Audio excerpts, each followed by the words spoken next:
पुराने मुगल प्रांत एक।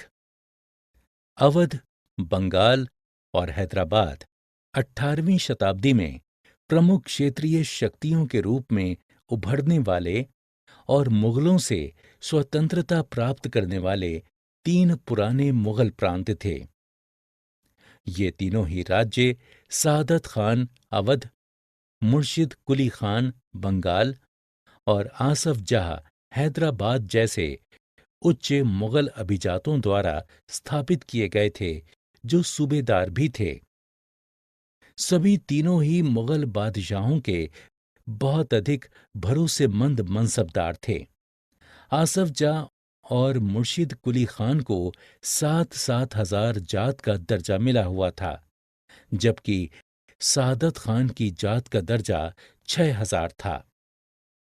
हैदराबाद निजामुल मुल्क आसफ जाह की मुगल बादशाह फर्रुखसियर के दरबार में बहुत शक्तिशाली स्थिति थी। उसने हैदराबाद राज्य की स्थापना की और 1724 से 1748 तक उस पर शासन किया। उसे सर्वप्रथम अवध की सूबेदारी सौंपी गई थी और बाद में उसे सूबेदार के रूप में दक्कन का स्वतंत्र कार्यभार दे दिया गया था। उसने मुगल दरबार में चल रहे उपद्रव और प्रतिस्पर्धा का फायदा उठाकर सुनियोजित तरीके से सत्ता हथिया ली तथा उस क्षेत्र का वास्तविक शासक बन गया।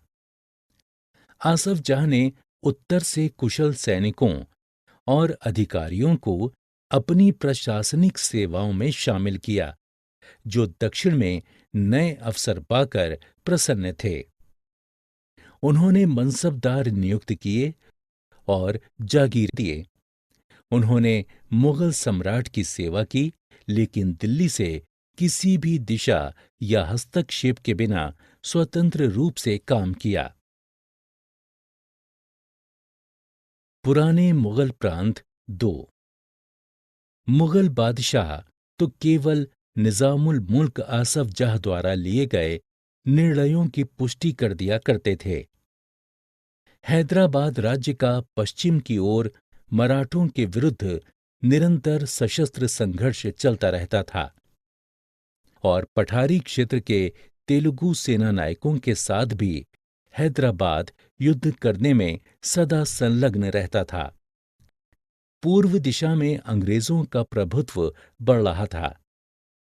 उन्होंने कोरोमंडल तट के समृद्ध वस्त्र उत्पादक क्षेत्रों पर नियंत्रण पाने की निजामुल मुल्क आसफ जाह की महत्वाकांक्षाओं को विफल कर दिया। निजाम की सेना 1790 में निजाम के सैनिकों के विवरण के अनुसार निजाम के पास 400 हाथियों की सवारी थी, जिसके साथ हजारों निजी घुड़सवार थे, जिन्हें सांकेतिक वेतन के रूप में 100 रुपए से अधिक मिलते थे। वे अत्यंत कुशल और अति सुंदर सजे हुए घुड़सवार थे।